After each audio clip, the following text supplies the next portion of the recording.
আজকে তোমার দাদাভাইয়ের শরীরটা একটুও ভালো না। খুব মাথা যন্ত্রণা করছে ওর, সঙ্গে চোখটাও ব্যথা করছে।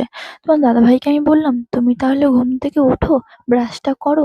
তোমার জন্য আমি কিছু খাবার বানিয়ে আনছি।"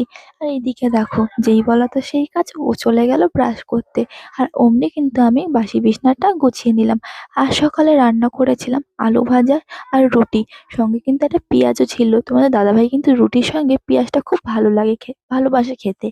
আর এদিকে দেখো, ও কিন্তু সেই রুটিটা খায়নি। চলে গেছিল ওষুধ আনতে। তখন কিন্তু ওর প্রচুর মাথা যন্ত্রণা করছিল।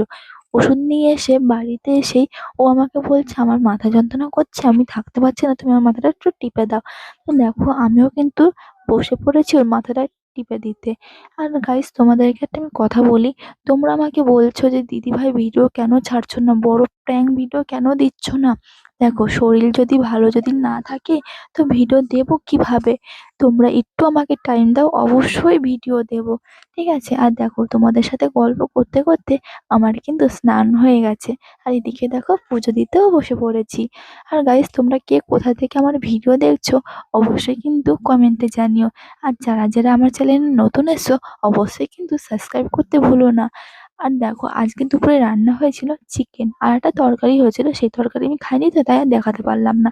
আর এদিকে দেখো, তোমার দাদাভাইয়ের শরীরটা একটু ভালো লাগছিল, মানে মাথা যন্ত্রণা একটু কমেছিল, তাই আমার মুখে হাসি ফুটেছে। ও যদি শরীর খারাপ হয়ে যদি পড়ে থাকে না, আমার আর কিছু ভালো লাগে না। এদিকে দেখো, দুপুরবেলা ভাত খেয়ে চলে আসলাম একটু র্যাকেট খেলতে ওই বাচ্চাদের সঙ্গে। অনেকদিন পর কিন্তু র্যাকেট খেললাম। দেখো, সন্ধে হতেই কিন্তু আমি স্পাইসি করে একটুখানি ম্যাগি বানিয়েছিলাম।